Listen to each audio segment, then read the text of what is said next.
Do you ever get bored with an average day-to-day existence? I sure did. And then I decided to do something about it. You see, conventional wisdom says that you live your life, and then when you're older, your parents pass away, and you get whatever they have left, an inheritance. I'm sorry, but that just isn't good enough. I mean, come on. Give me the money now, so I can enjoy it. So here's what I did. I walked right up to my dad, and I said, Dad, I want what's coming to me right now. That's what my younger son said to me. What's coming to me? Right at that moment, I thought, yeah, I'll give you what's coming to you. Who does he think he is, demanding things from me? I brought him into this world, and I can take him out of it and make another just like him. But he's my son, and I love him. And as much as it pained me, I decided to give him what he asked for and let him search for a better life on his own. Not long after that, he packed his bags, and the next thing I knew, I was out of here. Kiss that boring place goodbye. There was a whole world out there just waiting for me to discover it. So the first thing I did was... he got lost. Hey, I love him, but he's no Magellan. In fact, I heard he had to stop 4 times for directions before he got out of our own hometown. That's not true. It was 3 times. And one of those times doesn't count because I couldn't understand what that guy was saying. I just nodded my head and left. And besides, that the only reason I'm not good with directions is that someone never took the time to teach me. Don't go there. Anyway, that doesn't really matter. The point is, I did find my way out of town, and then I really began to live it up. I had it all. I had more friends than I knew what to do with, and the best clothes that money could buy. I was eating like a king, and the ladies. What can I say about the ladies? Here's what I can say. None of them were ladies. Oh, they might have been women, but they were definitely not ladies. They were 2 ladies. Well, most of them. Okay, there was Shelley and Nancy. Yeah, they weren't really ladies, but Becky and Margot. Come to think of it, none of them were ladies. As I was saying. Wait, Connie. Now, Connie was a lady. Yeah, a lady of the evening. Okay, never mind. None of them were ladies. But the friends, the clothes, the food, man, they were awesome. Until... his money ran out right about the time our whole country hit a recession. there wasn't any work to be found. Man, I tried. I really did. But I couldn't find work. I searched and I searched. And finally, I got a job as a manager. Not really a manager, but an associate. Okay, I was a bacon preparation assistant. Which means... I took care of pigs. I couldn't believe my life had come to this. I wasted everything my father had given me. I wasn't making any money to speak of. I had no place to live. I had no food to eat. There were days that I would have eaten the disgusting scraps that I had to feed the pigs, but I couldn't. They wouldn't let me.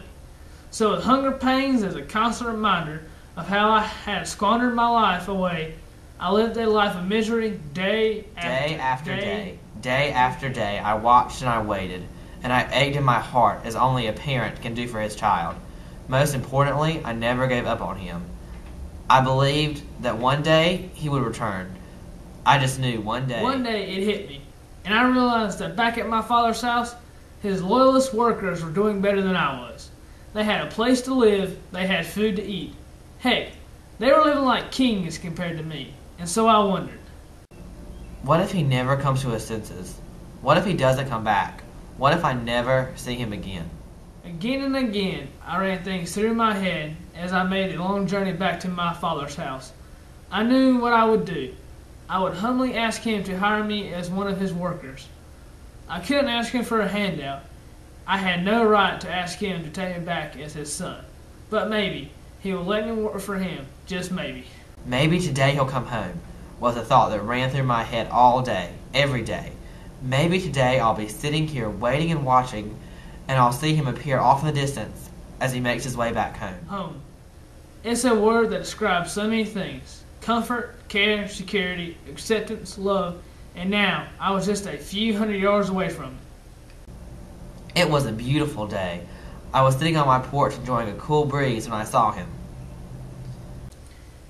He stood up out of his chair, looked in my direction, and squinted his eyes to get a better look at me. I wondered what he was thinking. I wondered how he felt about me. What would he say? Would he tell me, I told you so. I told you so. I told you he would come back. None of you would listen to me, but I knew. I never gave up on my boy. I knew. I just knew he was going to be angry. The closer I got to the house, the more I knew I had made the wrong decision. So I stopped. He just stood there. I couldn't move. I couldn't just stand there, so... He jumped. He literally jumped off the porch. I never seen him do that before. He was like a little kid, all excited about something. Then it hit me. He was excited. He was excited about me. So what did I do? I ran. You know what I did next? I ran. My heart was pounding, and all I could do was run to him. I never seen him run so fast. His arms were outstretched as if they were going to say, "Welcome home." Welcome home, I shouted, but he was too far off to hear me. We both kept running toward each other. I just wanted him to jump into my arms, like he did when he was a little boy, so I could let him know that everything would be all right. As he got closer, I could see the tears running down his face. He was crying. Tears of joy. And you know what my son did next? He jumped. I actually jumped. I was so excited, so scared, so I jumped. And my father? I caught him, and then... He hugged me.